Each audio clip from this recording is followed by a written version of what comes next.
Sorry, ready for the Word of God this morning? Hallelujah. Parang konti ang nag-amen. Are you ready for the Word of God this morning?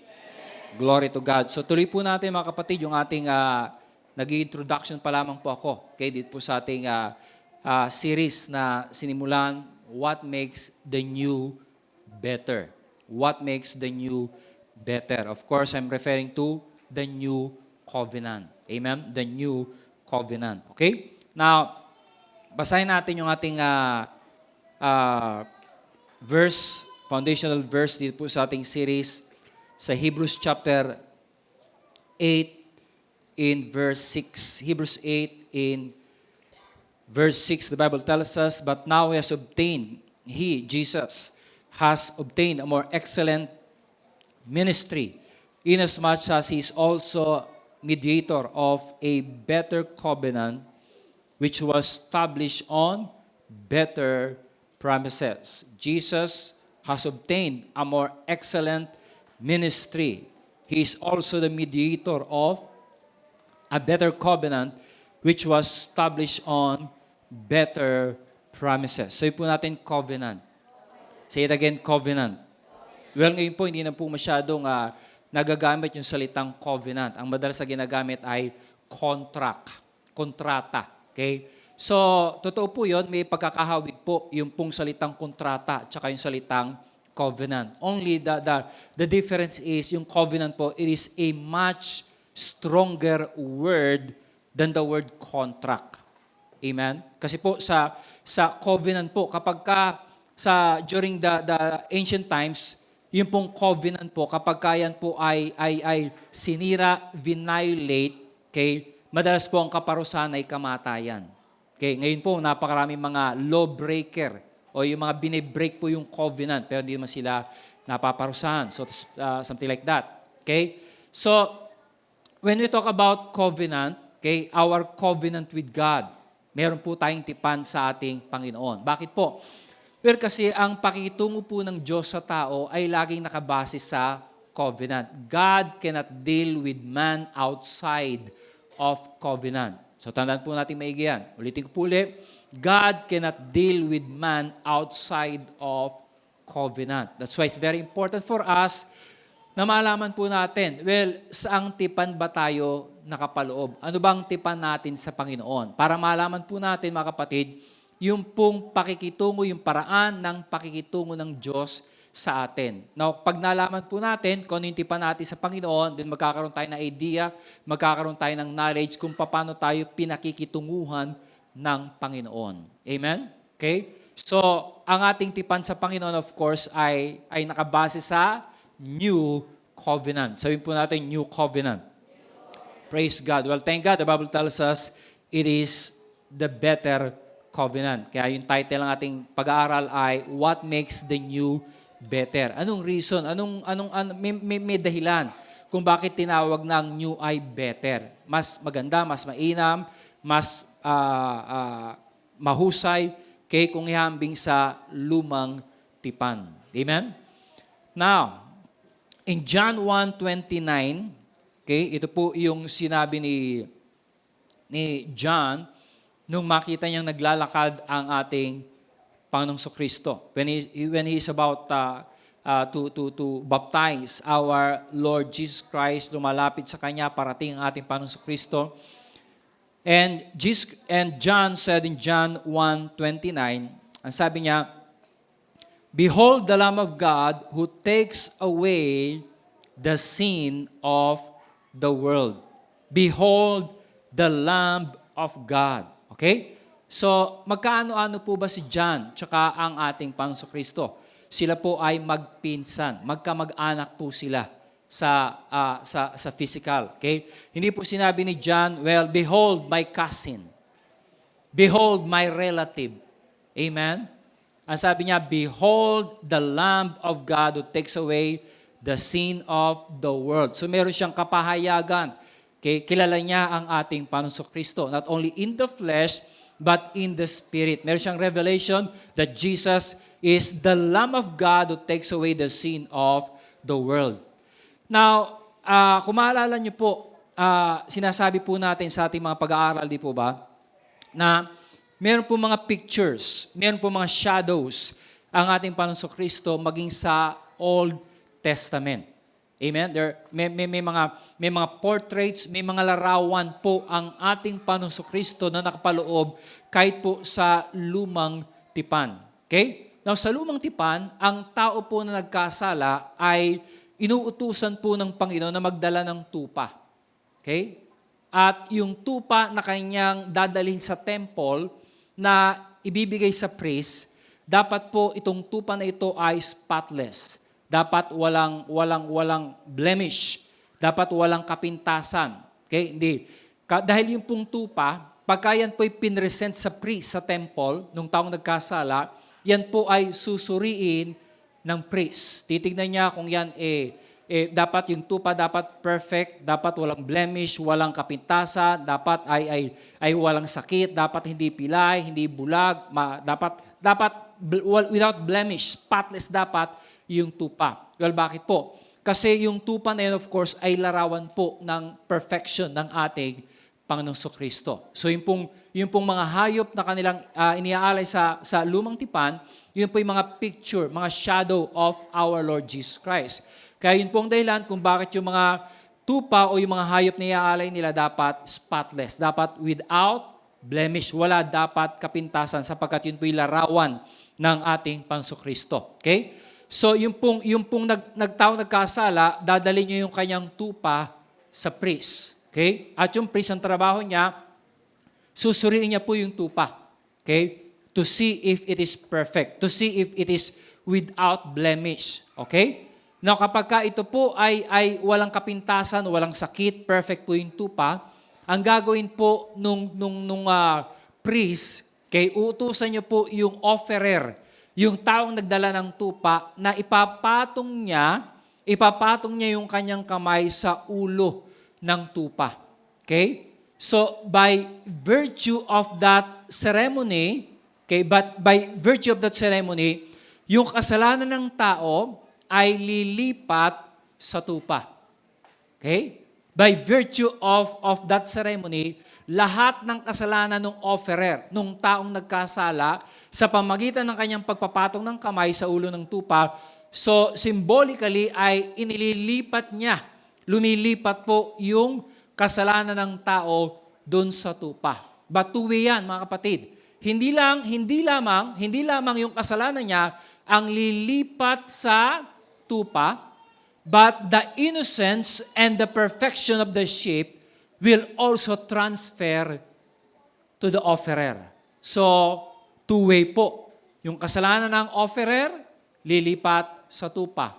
Yung perfection, yung pong innocence ng sheep, ito po ay lilipat sa tao. So yung tupa po ay gigilitan sa liig, papatayin, amen, iaalay yung dugo, at yung pong katawan ng tupa ng hayop, ito po ay susunugin bilang burnt offering. Okay? So, paglabas ng tao, pumasok siya sa templo, okay, na daladala niya hindi lang yung tupa, daladala niya yung kabigatan ng kanyang mga kasalanan, pero paglabas niya sa temple, siya po'y lalabas na malaya. Amen? Wala na yung kabigatan ng kanyang kasalanan, at alam niya, naniniwala siya na wala na siyang utang sa Diyos, amen, at pinatawad na lahat ng kanyang mga pagkakasala. Hallelujah. Can you say amen? Okay? So, again, in that religious ceremony na ginagawa sa lumang tipan, okay, makita po natin dyan yung type and shadows. Yung priest, siya po ilarawan. He is a picture of our God in heaven. Amen? And if you will notice again, from the story, okay, hindi sinusuri, hindi in-examine ng priest yung offerer. Amen? Hindi sinusuri. Hindi siya ano bang kasalanan mo? Marami ka bang mga pagkakasalang nagawa? Isa-isahin mo nga yung mga pagkakasalang nagawa mo? Hindi po. Okay? So, hindi in-examine ng priest yung offerer. Dahil obvious kaya siya nagpunta ng temple, may dalang sacrifice na hayop dahil alam niya na siya ay nagkasala. So, hindi sinusuri. Hindi in-examine ng priest yung tupa. Amen? Yung tao, yung offerer. Ang sinusuri ng priest, yung tupa, yung offering.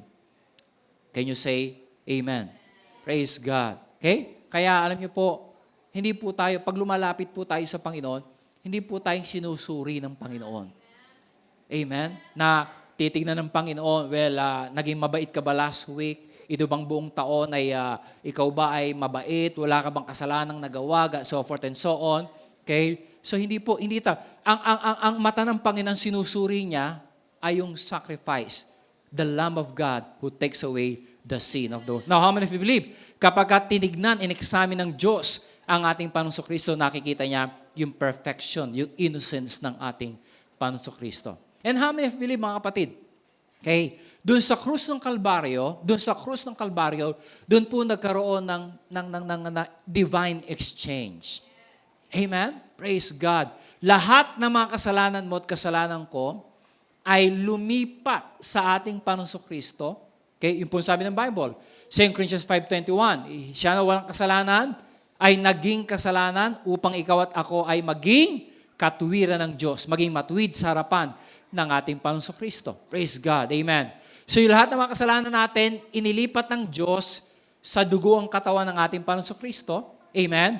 At siyang tumanggap ng lahat ng parusa, siyang tumanggap ng lahat ng judgment and condemnation. And guess what? Yung perfection naman, yung righteousness ng sacrifice ng ating Panginoong Kristo, ito po ay lumipat sa atin. That's why when God looks at you today, every time na ikaw ay tinitingnan ng Panginoon, ang tingin ng Diyos sa iyo, you are perfect, you are righteous, you are holy, and you are worthy because of the finished work of Jesus Christ. Amen. Hindi ka tinitingnan ng Panginoon with your weaknesses. Hindi ka tinitingnan ng Panginoon with your sins and shortcomings. Hindi po. Kapag ka tinitingnan ka ng Panginoon, kasi nga, yung perfection, yung innocence ni Jesus, lumipat sa iyo. Kaya malinis ka, karapat-dapat ka, banal ka sa harapan ng Panginoon. Praise God. Amen? Kaya yung tao po, okay, paglabas niya sa lumang tipan, I'm referring to the offerer sa Old Testament, pag lumabas ng temple yan, alam niya, malayang-malaya siya. Nawala na yung kabigatan ng kasalanan. Amen? Okay? At you know what? He can expect, that man can expect, paglabas siya ng temple, he can expect and he can believe that he is now living under an open heaven with God's favor and blessing upon his life. Praise God. Amen? Hallelujah. Sabihin natin, thank you, Lord. Praise God. That's why, ngayong 2019, amen, you can expect to live under an open heaven with God's favor, God's blessing upon your life. If you believe that, say amen. Praise God. Just a few days ago, meron kaming nakitang post sa Facebook ng isang pastor. Okay? At sabi niya sa kanyang post, your obedience will open all the treasures of heaven. Parang ganda, di ba? Your obedience. Well, is it true? Yung po ba ay yung ganong klaseng pahayag ito ba ay nakabase sa New Covenant reality? That's wrong. Hello? Amen? So, it is not your obedience that will cause the windows of heaven to be opened before you. Amen? It is really the obedience of the Lord Jesus Christ. Amen? It is the finished work of Jesus. Amen? Kasi, if it is our obedience that will cause the windows of heaven to be opened, paano kapag nag-disobey ka na? Hello? Makakasigurado, masasabi mo ba today? Without any shadow of doubt, naniniwala ako, Pastor, sa 2019, kahit minsan, hindi ako sasablay. Lagi akong magagawa kong sumunod sa Panginoon. Lahat ay pinag-uutos ng Diyos ay kaya kong sundin.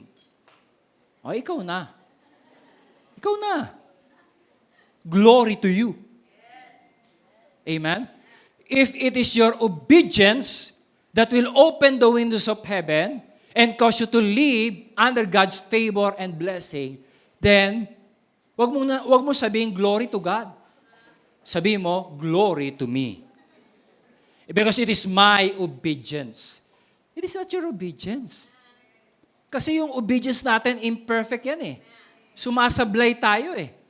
Di ba? So, yung ganong klaseng paniniwala at kaisipan, okay, old covenant mindset. Amen? So, kung nakabase sa obedience mo, di lagi mong susuriin yung sarili mo. Lagi mong titignan yung sarili mo. Have I obeyed enough? Nagagawa ko bang sundin? So, paglalaroan ka na ng dyablo sa isip mo. Okay? Especially if you are waiting, if you are believing, praying for something, tapos hindi pa nangyayari, hindi pa natutupad. So, paglalaroan ka na ng dyablo, sa isipan mo, sasabihin ng dyablo, well, kasi naman marami ka pang hindi nagagawa. Kasi ganito, ganyan. So, ipakikita ng kaaway yung mga pagkukulang mo. Hello? Hello? Amen? So, kapag conscious ka, sinuri mo yung sarili mo, tinignan mo yung sarili mo, well, makikita natin yung ating mga flaws, yung mga weaknesses, yung mga shortcomings natin. Can you say amen? Now, is that right? Yes. Okay? So every time na ipaalala ng dyablo sa iyo, amen? In other words, ano na yun? Battle na yun. Nagkakaroon na ng spiritual warfare, ika nga, sa iyong isip. Amen? So every time na ipapaalala ng dyablo sa iyo, yung mga kahinaan mo, yung mga kasalanan mo, yung mga pagkukulang mo, sabi mo sa kanya, look to the cross. Wag ako tignan mo. Tignan natin si Jesus. Si Jesus ba righteous? Si Jesus ba worthy? Si Jesus ba perfect ba ang kanyang obedience, yung kanyang sacrifice sa krus ng Kalbaryo? Can you say amen? So, doon mo ituon mo siya, ituro mo siya kay Jesus. Huwag sa sarili mo. Kasi pag sarili mo, makita natin yung ating mga kakulangan. Can you say amen? So, it is not really our obedience. It is the perfect obedience of our Lord Jesus Christ. Can you say amen? So, kaya madali lang mga kapatid Lalo nga, marami sa atin exposed tayo sa TV, sa internet. Amen. Madali lang ma-recognize kung ang preacher, kung ang pastor, siya po ay Old Covenant preacher o New Covenant preacher. Amen. Kapag ang preaching niya ay laging nakafocus sa iyo at sa dapat mong gawin, that's an Old Covenant preacher. Can you say amen? Okay? Old Covenant preacher yan. Kasi ang preaching niya laging nakafocus sa iyo. Nakafocus sa iyong obedience. Nakafocus sa dapat mong gawin. Amen. So, ang New Covenant preacher, lagi ituturo ka kay Jesus at sa tinapos na gawa ng ating Panginoong Kristo. Praise God. Can you say amen? Praise God. Hallelujah. So, do you believe that you're living now under an open heaven with God's favor and blessing over your life? At parang, medyo slow yata kayo ngayon. Magbabagong taon pa naman. Ang tagal ng loading. Dagdagan ng memory para bumilis-bilis. Praise the Lord. Okay? Now, 2 Peter 1 verse 2. 2 Peter 1 in verse 2. Okay? So sabi dito, grace and peace be multiplied to you in the knowledge of God and of Jesus our Lord. Grace and peace be multiplied to you in the knowledge of God and of Jesus our Lord. Well, thank God His grace and His peace can be multiplied. Pwedeng mag-multiply yung biyaya ng Panginoon sa ating buhay. How? Through the knowledge of God and of Jesus our Lord. So, wala namang binanggit dito about our obedience, about our performance. Amen? But many pastors believe, well, if you want the grace of God, the blessings of God to abound in your life, well, you need to obey more, give more, pray more, serve more. Amen? So forth and so on. Pero sabi ng Bible, ang biyaya at kapayapaan ng Panginoon, ito yung magmumultiply sa ating buhay. How? How? In the knowledge of God. Knowledge of God. Knowledge of Jesus Christ, our Lord. Knowledge about Jesus. Knowledge about the finished work of Jesus Christ. Now, yung salitang multiply dyan sa Greek ay pletuno. It means to increase, to abound. To increase, to abound. The grace of God can increase. The grace of God can abound in your life. How? In the knowledge of God and Jesus our Lord. Hallelujah. Can you say amen? Hallelujah. So what makes the new better? What makes the new better? So number one, we have learned because it is a covenant of grace. Sabihin natin, covenant of grace. Now, again, we have learned, dito po sa ating lesson, in the old covenant, you reap what you sow.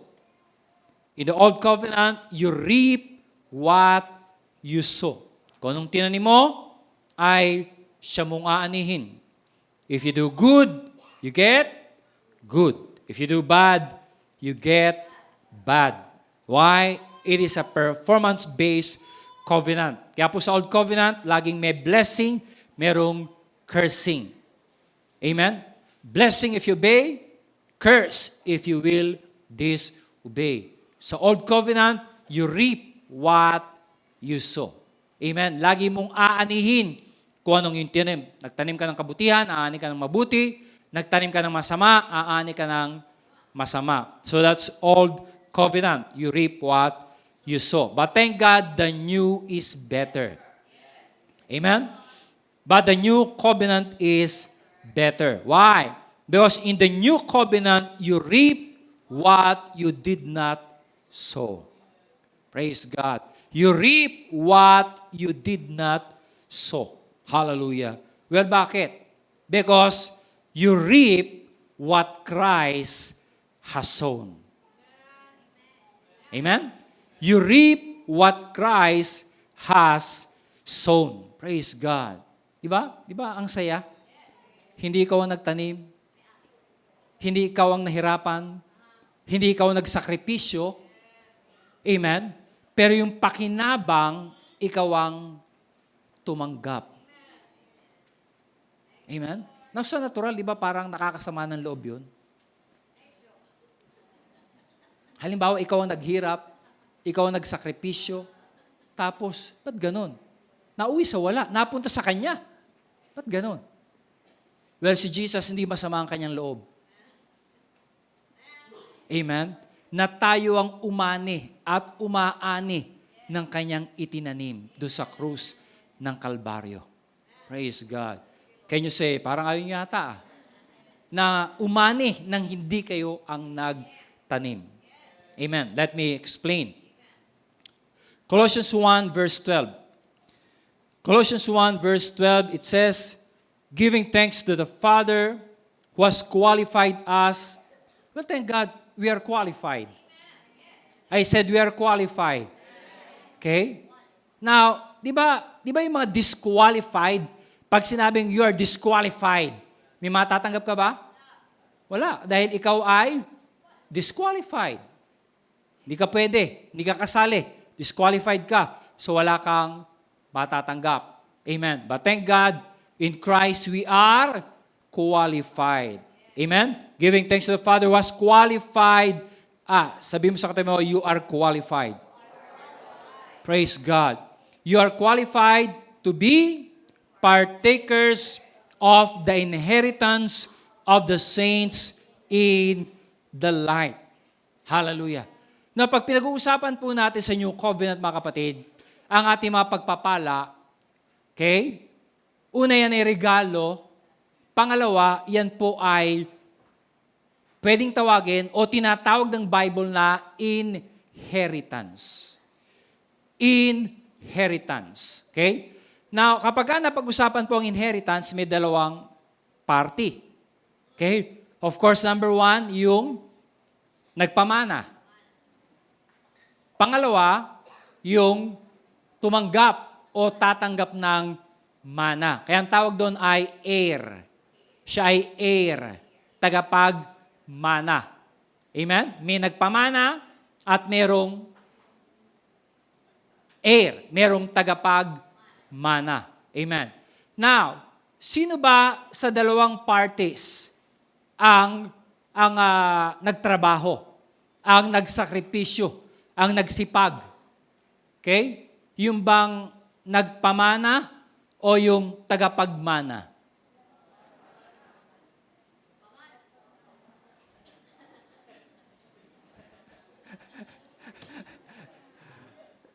Ulitin ko mga best.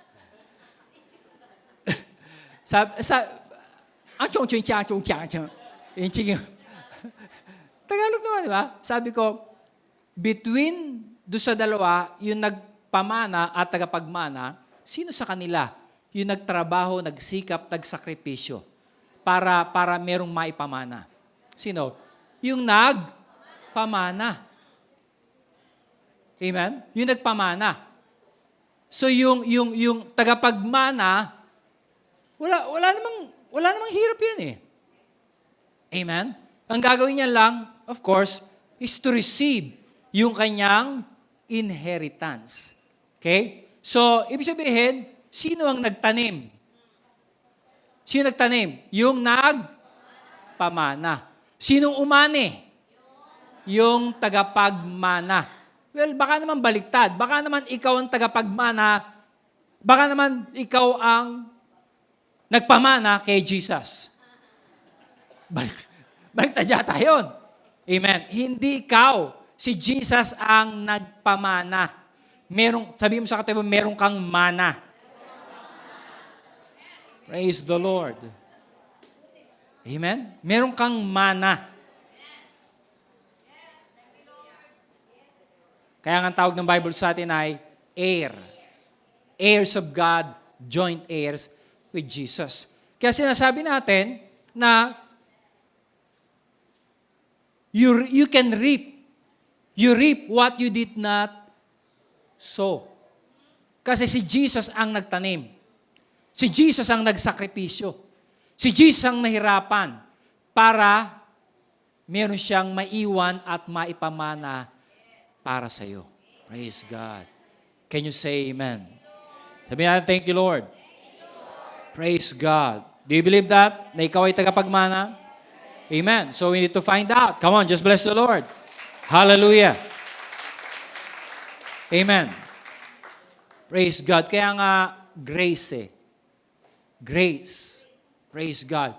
Of course, minsan, sa mga napapanood nating pelikula, di ba, pag napag-uusapan yung inheritance, minsan yung nagpamana, naglalagay ng napakaraming kondisyon.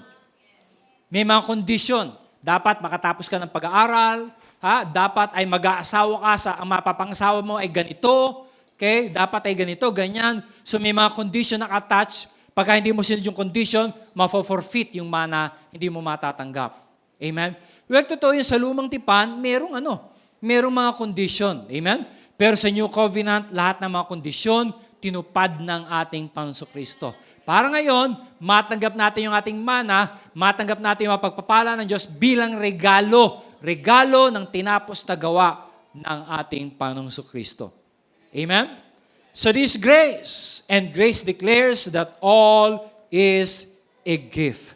Praise God. Can you say amen? So, basahin natin muli mga verse. Ephesians 2 verse 8 and 9. Ephesians 2 verse 8 and 9.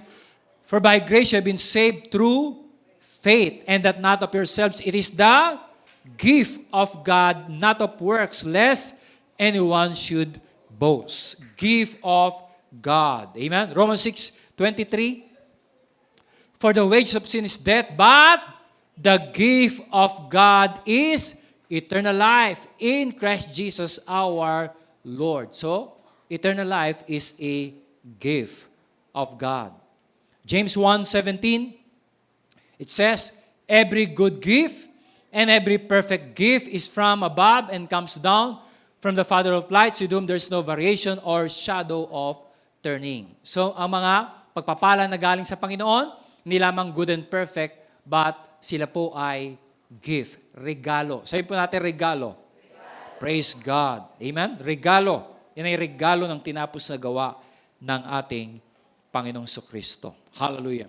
Sabi ni Charles Spurgeon, it is a very serious offense to God if you make expensive what God has made free.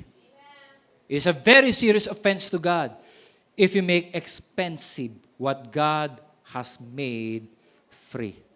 Okay? Pag ginagawa mong expensive, okay, yung mga pagpapala na ibinigay ng Diyos ng libre.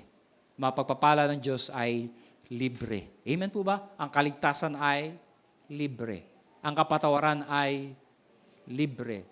Amen? Ang kasaganaan ay libre. Kapayapaan ay libre. Kagalingan ay libre. So lahat yan, libre yan. Amen po ba?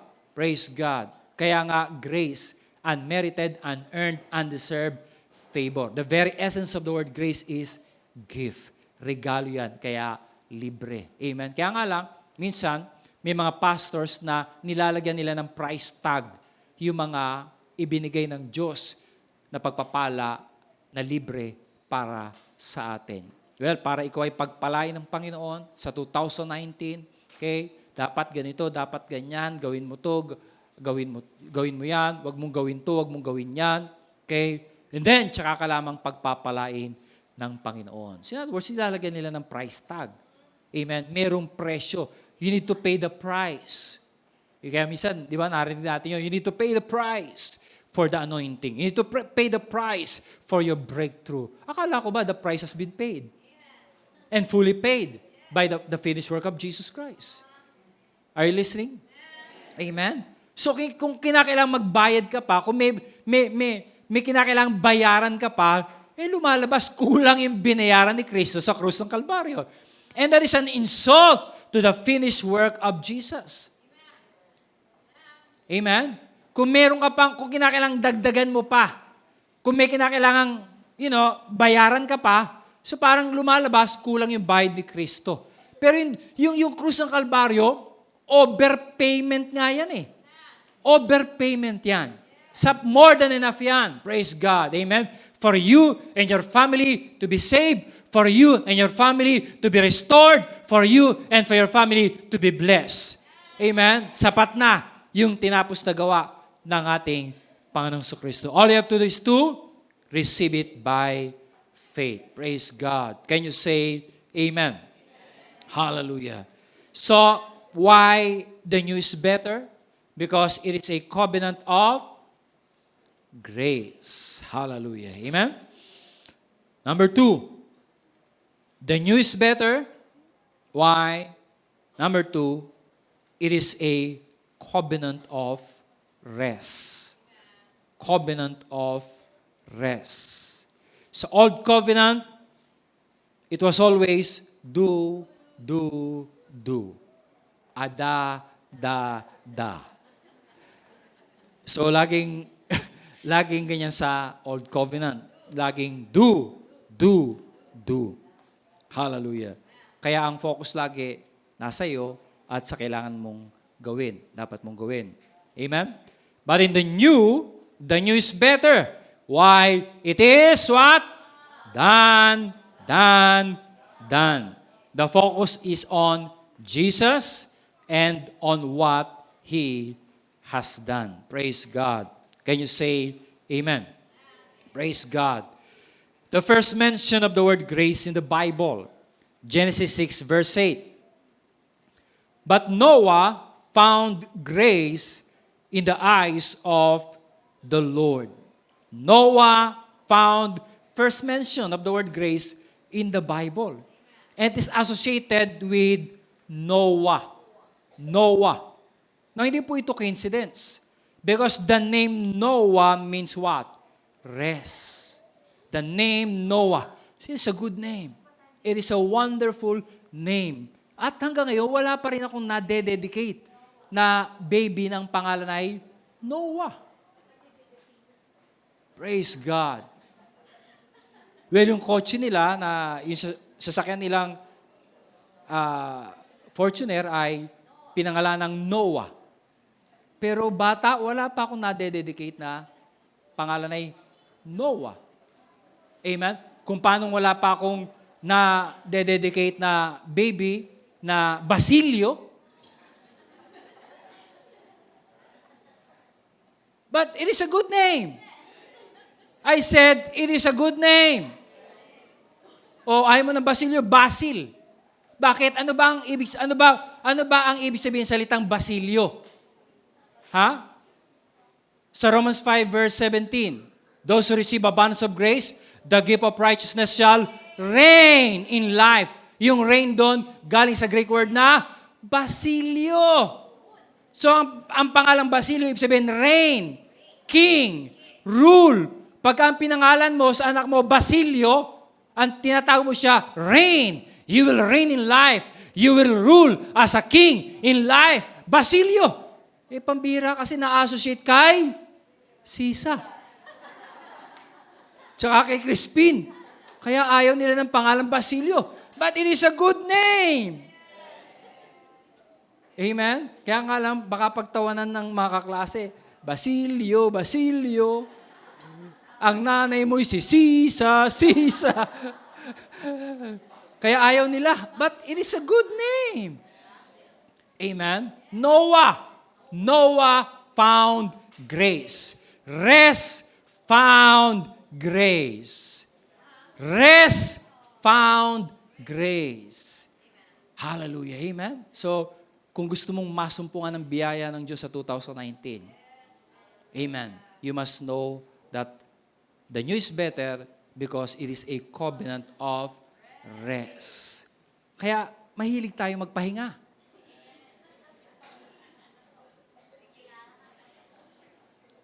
Amen? Meron nga, kagigising lang, kakain lang, tutulog muna ako. Mahilig magpahinga. Yun ang kalooban ng Diyos sa atin. Lagi tayo nagpapahinga. Praise the Lord. Can you say amen? Hallelujah. Okay? Hebrews 4 verse 2. Hallelujah. For indeed the gospel, anong gospel ito? Well, of course, gospel of grace. For indeed the gospel was preached to us as well as to them. But the word of grace, which they heard did not profit them, not being mixed with faith in those who heard it. Now, the word profit, galing po ito sa Greek word na opheleo. Opheleo. So magandang pangalan din pala yun. Kung pangalan mo Ophelia, okay, it's a good name. Bakit? Okay, sapagkat ang ibig sabihin po ng salitang profit, it means to help, benefit, do good. Okay? Now, yung salitang mix naman dito, galing ito sa Greek word na sugkeranumi. It means to mix together. It means to agree with. Okay? So going back to Hebrews 4 verse 2. For indeed the gospel of grace was preached to us as well as to them, but the word which they heard did not profit them, did not help them, did not benefit them. It did them no good. So bakit? Is there something wrong with the gospel? May problema ba yung gospel na ipinangaral at yung gospel of grace na ipinangaral sa kanila, na narinig nila, wala silang profit na natanggap. Wala silang help. Now, how many of you believe God has given us the gospel to help us? Amen? So, ibinigay sa atin ng Panginoon yung gospel of grace to help us. Amen? To make your life profitable. To do you good. To benefit you. Amen? Kaya lang kung lagi kang wala sa church, so yung help, yung benefit, yung profit na pinadadala ng Diyos sa'yo, hindi mo natatanggap dahil lagi kang wala. Bam! Praise. Amen. Pastor, nangungundim ka.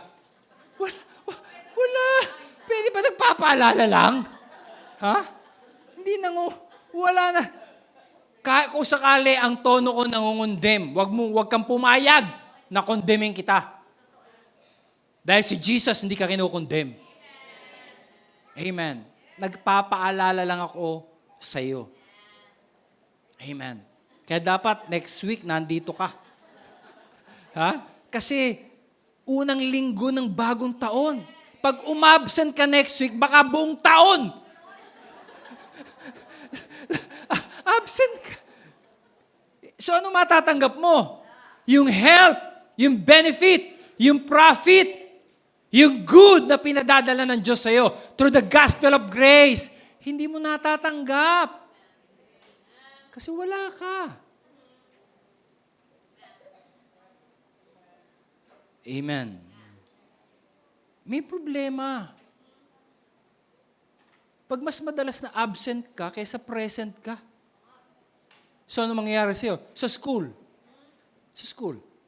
Kung lagi kang absent. Sa trabaho, kung lagi kang absent. Present nga, mentally absent pa rin.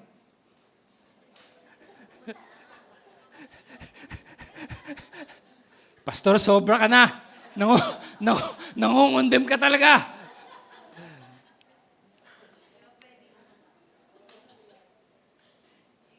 Ganun talaga di ba nagpapaalala? Amen. Kasi gusto natin na matanggap natin yung help. Do you want God to help you? I said, do you want God to help you? Do you want to receive the benefit of the gospel? The profit that comes from the gospel of grace. Sabi natin, profit. Benefit. Help. So may help, may benefit, may profit na pinadadala ng Diyos sa pamagitan ng gospel of grace. Amen. So your only part is to hear. Naku, pag pinag-aralan natin mga kapatid, yung hearing in connection with the gospel. Naku, ang laki ng nagagawa sa buhay ng mga mananampalataya. Amen? Kasi ito yung avenue eh. Ito yung open door. Amen? Sasabihin ko sana, open door na binubuksan ni open na nga, ba't bubuksan pa? Di ba? So I correct myself. At least, di ba? Bago ko sabihin, na-realize ko agad. Praise God. Mabilis ako mag-isip. Advance mag-isip. Hallelujah. Praise the Lord. Amen. Kasi ito yung open door ng Panginoon para maipadala sa iyo yung help, yung benefit, yung profit. So may profit. That's why, don't ever think, linggo na naman, pupunta na. Mag-spend na naman ako ng babiyahe ka, tapos punta ka ng church, you will spend, kaya iba ngayon pa, may mga services na 1 oras lang. Paigsiya na. 1 oras. Hindi ubra sa asawa ko yun. Pag nag-preach, 1 hour, nag-i-introduction pa lang siya eh. Praise God. Di ba? Parang sa Amerika, ganun sa Amerika eh. Kasi nga sobrang busy ng mga tao. Siguro 1-2 kanta, announcement, mabilisan, tapos giving, mabilisan, preaching 30 minutes, 1 hour, tapos na. Kaya may mga churches ngayon, maigsing-maigsi yung kanilang. Meron ako napapansin sa internet, ang preaching niya, mga 30 minutes lang. Mahaba na yung 35 minutes. Baka, Pastor, saan ba yun? Doon na lang ako a-attend. Salbahe ka talaga,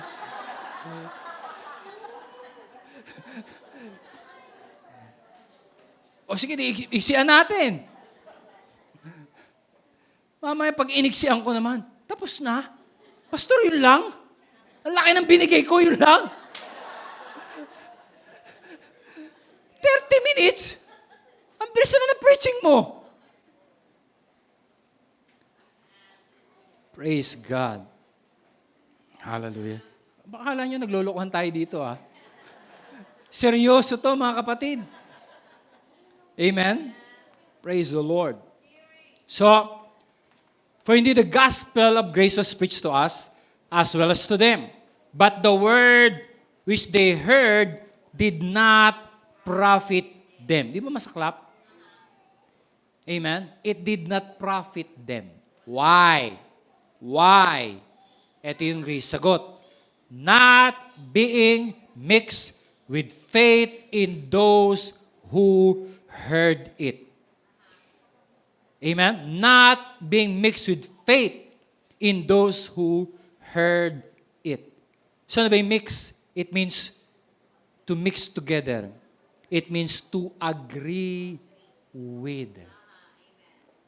To agree. To agree. So mag-a-agree ka. Amen? Ang sabi ko, mag-a-agree ka. Kaya wag natin isipin, Pastor, wala tayong gagawin? Wala tayong gagawin? Wala tayong gagawin sa new covenant of grace? Ginawa lahat ng Kristo? Wala tayong gagawin? Well, meron pa rin.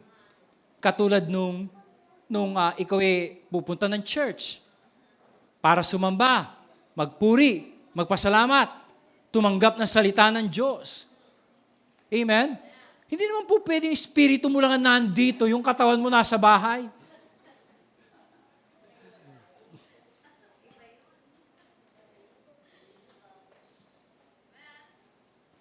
Amen? So, yun ang part mo. Pumunta ng church to worship God. Di ba masarap sumamba kasama yung mga kapatiran? Praise God. Amen?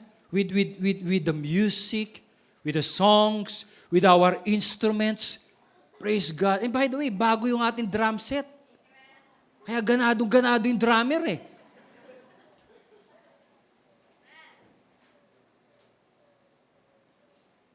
Hindi na ako makatanggi eh. Sabi sa akin, Dad, 12 taong ko nang pinapalo yan.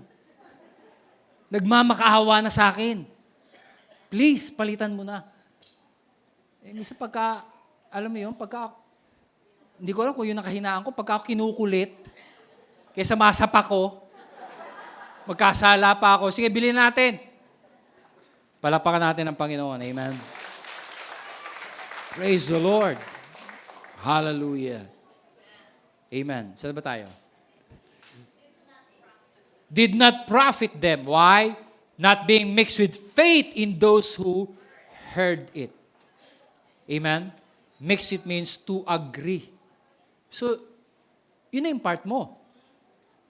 To agree with what you have heard. Amen? When you hear the gospel being preached, anong part mo? Agree with it. Amen? Narinig mo yung gospel. You are forgiven. Pinatawad ka na ng Panginoon sa lahat ng iyong mga kasalanan. Past, present, future. So, anong gagawin mo? Agree. Amen. Thank you, Lord. Pinatawad mo na ako. There is therefore now no condemnation in Christ Jesus. Amen. I am righteous, not because of my obedience and performance. I am made righteous because of the finished work of Jesus Christ. So pag narinig mo pinangaral yan, ano sasabihin mo? Amen. I agree. I believe it. Amen. Pag narinig mo, you are blessed. You are blessed. You are highly favored. Amen. Huwag mo munang tignan yung laman ng pitaka mo. O yung bank account mo. Itabi mo muna yon. Mag-agree ka, sinasabi ng salita ng Diyos at mababago yun. Yung condition mo. Amen? For example, you are being attacked by sickness and disease. Amen? Pero sabi ng Bible, sabi ng salita ng Diyos, you are the redeemed of the... Si DJ, redeem yan. Niredeem yan ang dugo ni Kristo. Amen? O kung sino man sa atin may inaatake ng sakit karamdaman.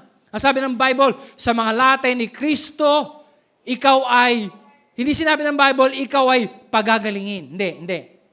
Hindi. By stripes, you were healed. Magaling na. Hindi pagagalingin, amen, hindi pagpapalain, pinagpala na. Hindi pagagalingin, pinagaling na. Amen. Pero pastor, yung aking nakikita, yung aking nararamdaman, yung sinasabi ng doktor ay iba sa sinasabi ng salita ng Diyos. Yun na. Saan ka mag-a-agree? Saan tayo mag-a-agree? Sa nararamdaman natin? Sa sinasabi ng condition natin? Amen? Sa sinasabi ng doktor? Sinasabi ng ibang tao? Sa sinasabi ng lab result? Sabi ng lab result, may ganitong sakit, may ganitong karamdaman. Pero sabi ng salita ng Diyos, magaling ka na sa mga latay ni Jesus. Amen. So, mamimili ka. Saan ka mag-a-agree? Saan ka mag-a-agree? Now, ang sabi ng Bible, para ma-benefit ka, amen, makatanggap ka ng benefit, ng help, ng tulong, ng profit from the gospel being preached, you must agree. Mixed with faith. Agree. Amen. Agree. Sabihin natin, agree. Diba? Ilang mag-agree ka? Yes, Lord. Yes, Lord. Amen. I believe it.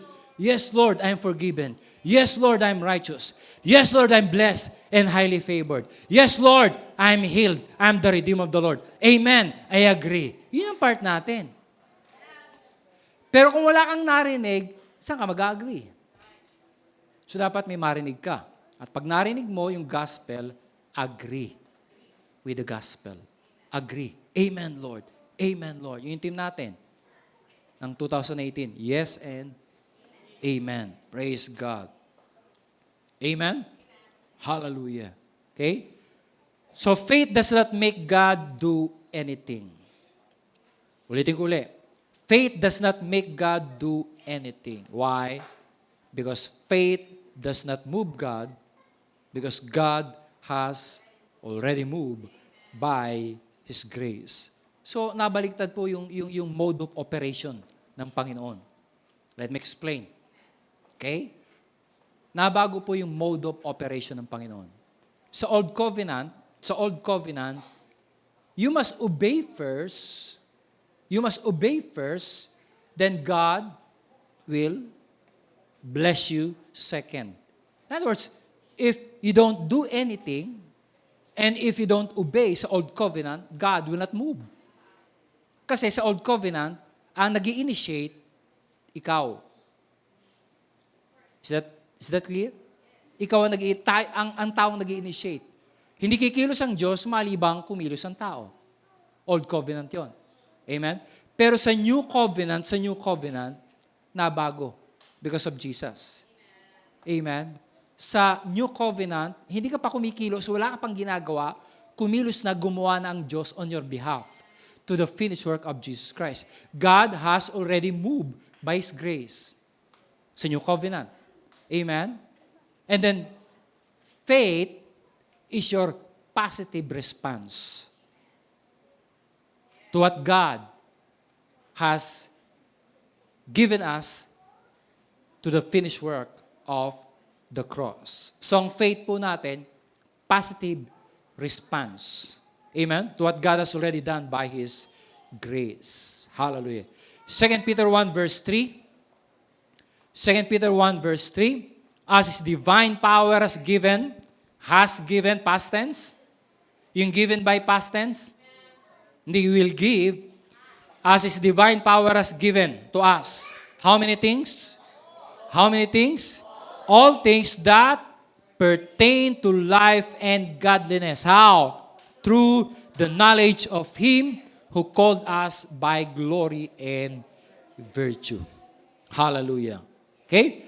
As His divine power has given to us all things that pertain to life and godliness. So, ibibigay pa lang ba o binigay na? Kasi given eh. Kung given, binigay na. So, pagka binigay na, kumilos na ba? Amen? Yung kaligtasan ba'y binigay na? Yung kapatawaran ba'y binigay na? Yung healing ba binigay na? Hindi ibibigay binigay na. Amen? Binigay na. According to 2 Peter 1 verse 3. As His divine power has given to us all things that pertain to life and godliness, how? How? Through the knowledge of Him called us by glory and virtue. So yun ang natatanggap natin. Every time we come to church, to listen to the gospel being preached, we are receiving knowledge. Amen? The knowledge of Jesus. The knowledge of Jesus. The knowledge about the finished work of Jesus Christ. The knowledge about the grace and favor of God. Amen? So yun ang paraan. Yun yung delivery system ng Panginoon. Para matanggap mo yung mga bagay na binigay na ng Diyos sa iyo ng libre sa pamagitan ng tinapos na gawa ni Kristo. There's no other way. I said there is no other way. Amen. To receive from God except to receive the knowledge of God. The knowledge about the finished work of Jesus Christ. Hallelujah. Para matanggap mo yung mga bagay-bagay na binayaran na ng Panginoon. Now, yung salitang knowledge, sa Greek, yan po ay epignosis. Epignosis. It means recognition. It means acknowledgement. Acknowledgement. Hallelujah. So, faith is acknowledging. Another definition of faith. Faith is acknowledging every good thing that is already yours in Christ. Faith is acknowledging every good thing that is already yours in Christ. And I'm about to close. Praise God. Philemon 1 verse 6. Let's read the scripture. So King James. Philemon 1 verse 6. Hallelujah. It says, that the communication of thy faith may become effectual. How? By the acknowledging of every good thing which is in you in Christ Jesus. The word effectual, galing sa Greek word energes or energes. It means active, effective, operative. It means powerful. That the communication of your faith, that your faith may become effectual, that your faith may become active, effective, operative, powerful. So do you want your faith to become active, effective, operative, and powerful? How? How? By the acknowledging. By the acknowledging of what? Every good thing which is in you in Christ Jesus. Hallelujah. By acknowledging. Acknowledging. Sabihin natin acknowledge. Praise the Lord. Okay? So yung pong salitang knowledge, 2 Peter 1:3 kanina. At yung salita acknowledging dito sa Philemon 1 verse 6, isang Greek word lang. Epignosis. Epignosis. Amen. So, the Bible is telling us that your faith will not become active, effective, operative until you have knowledge or until you acknowledge every good thing which you have in Christ Jesus. Amen. Praise the Lord. Okay? Now, di ba, mababaliwala yung faith na ibinigay ng Panginoon sa atin kung hindi natin alam kung paano to gamitin. I mean, kahit gaano kaganda, di ba? Kahit gaano ka, yung isang for example, gadget, o cellphone man yan, laptop man yan, tablet, computer, whatever. Naku, very powerful yan. Napaka, so forth. Ang ganda niyan, ang ganda niyan, ang husay niyan. Marami kang magagawa dyan. But if you do not know how to use it, baliwala. Kahit mamahalin, kahit expensive. Di mo magamit eh. Can you say, Amen? Diba? So kinakailangan, malaman mo kung paano gamitin. Kaya inaaral. Pinag-aaralan. Can you say amen? Pinag-aaralan.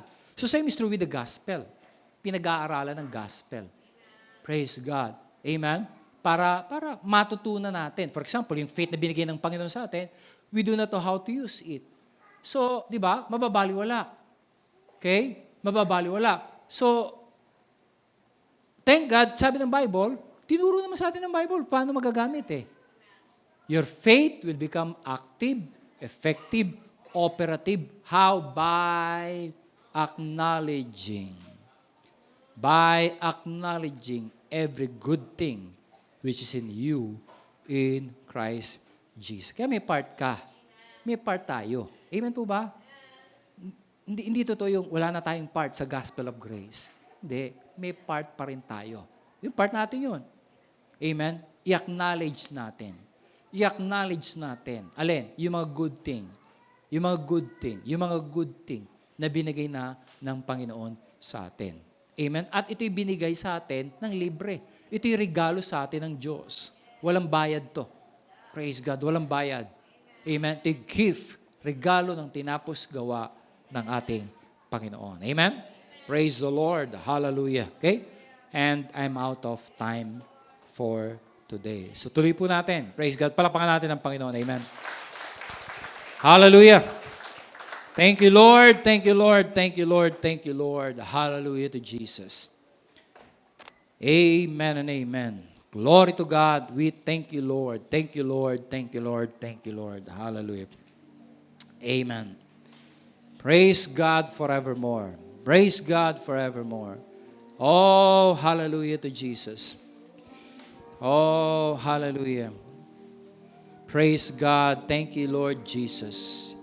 Thank you, Lord. Thank you, Lord. Hallelujah. Amen. Praise God. Oh, we worship you, Lord Jesus. We honor you, Lord, today. Oh, hallelujah. Glory to God. Thank you, Lord. Thank you, Lord. Thank you, Lord. Oh, we worship you, Jesus. We worship you, Jesus. Thank you, Lord. Hallelujah. Blessed be your holy name, Lord. Blessed be your holy name. Hallelujah.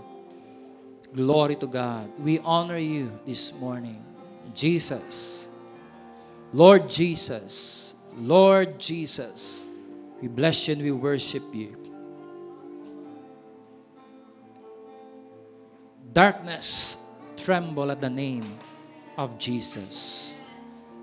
The works of the enemy trembles at the name of Jesus. Every knee will bow in heaven, in earth, and under the earth in the name of Jesus. Oh, hallelujah. Oh, we worship you, Lord Jesus. You're worthy, Lord, to be praised. Worthy of worship, worthy of honor, worthy of adoration, our Lord Jesus Christ. Maraming salamat, Lord. Walang ibang pangalan kaming itinataas. Sinasambahan niluwalhati sa lugar na ito. Maliban sa pangalan ng aming Panginoon, ng aming tagapagligtas, ng aming Redeemer, aming Provider, Healer, Deliverer, our Lord Jesus Christ. Hallelujah. Oh, hallelujah. The name of Jesus. Jesus. Jesus, we honor you. You are our Lord and you are our Savior. Praise God. Naparito ka, Panginoon. Hindi lamang para kami iligtas sa aming mga kasalanan. Naparito ka, Panginoong Sus, para iligtas kami sa aming mga problema, sa aming mga kabigatan, sa aming pangailangan, sa aming sakit, karamdaman. Maraming salamat, Panginoong Kristo.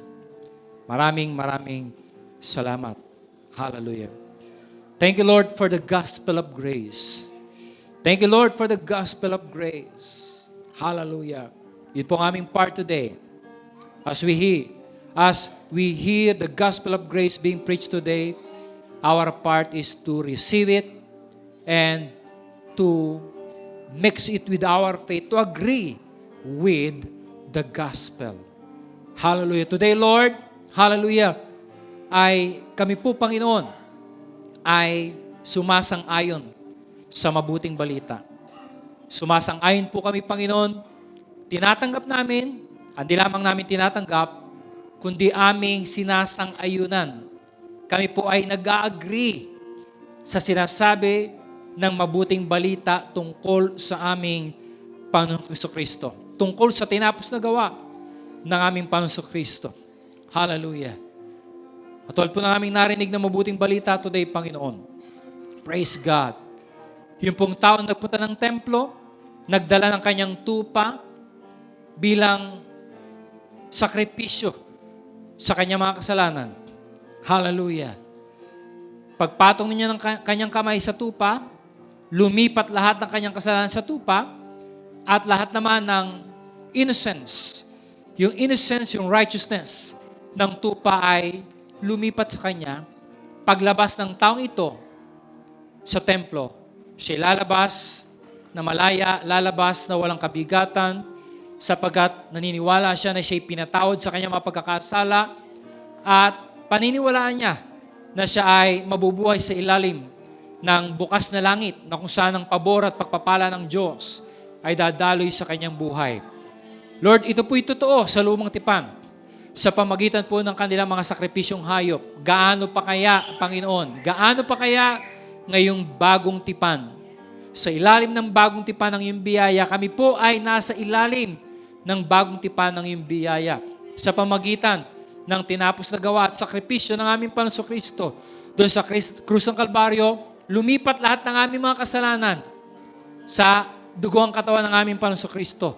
Kaya siya po ang tumanggap ng lahat ng parusa, lahat ng punishment, lahat ng condemnation ay tinanggap ng dugo ang katawan ng aming Panginoong Kristo. Hallelujah. Pero hindi lamang po yung kasalanan namin na lumipat kay Jesus. Hallelujah. Sa pamagitan din ng ginawa ni Jesus, yung kanyang righteousness, yung kanyang perfection, yung kanyang holiness ay lumipat naman sa amin. Kaya sandali, naideklara ng aming labi na si Kristo ang aming Panginoon at tagapagligtas ng aming buhay. Praise God. Hallelujah. Glory to God. Kami lalabas sa lugar na ito, Panginoon, na may paniniwala that because of the finished work of Jesus Christ, we are living now under an open heaven with your favor and blessing and provision upon us in the name of Jesus. Maraming salamat. Hallelujah. At kami pinatawad mo sa lahat ng aming mga kasalanan. Mahal mo kami. Hindi mo na kami hahatulan, parurusahan pa. Panginoon, sa halip, pawang kabutihan at katapatan mo, Panginoon, ang ipakikita mo at pararanas sa aming buhay. Maraming salamat. Ginawa mo kaming matuwid sa iyong harapan. Maraming salamat. Pinagpala mo kami, pinrovide mo na lahat ng aming pangailangan as the Word of God tells us today. We receive it today in Jesus' name and we mix it with our faith, meaning we agree with the Word of God. We agree with the gospel of grace. Sabihin po natin, I agree. Sabihin natin, I believe. I receive. Sabihin natin, I agree with the gospel of grace that is preached today. I believe. I agree. In Jesus' name, I am righteous. I am holy. I am worthy. I am an heir of God. Joint heir with Jesus Christ. I believe and I agree with the gospel that I am blessed. I am blessed. I am highly favored. Not because of my goodness. Not because of my faithfulness. But because of the goodness and faithfulness of Jesus. I believe and I agree with the gospel that by His stripes, sa mga latay ni Kristo, ako'y magaling na. Ako'y magaling na. Hallelujah. Ang aking mahal sa buhay magaling na. In Jesus' name, ako'y magaling na sapagkat ako'y tinubos mo. Sumpa ng sakit at karamdaman. Kinuha mo na ang aking sakit at karamdaman at sa mga latay ni Jesus, ako'y pinagaling mo na. I agree with the gospel. I am blessed. I am highly favored. I believe I am living under an open heaven with your blessing and favor upon my life, upon my family, upon my business, and in every area of my life. Thank you, Lord, for the gospel of grace. Thank you, Lord, for the finished work of Jesus. We bless you, we worship and we honor you. In Jesus' name, if you believe, say amen and amen. Come on and just bless the Lord today. Hallelujah. Amen. Hallelujah. Amen. So God's divine protection is upon us. Amen. As we celebrate New Year. Amen. Happy New Year. See you next year. Praise the Lord.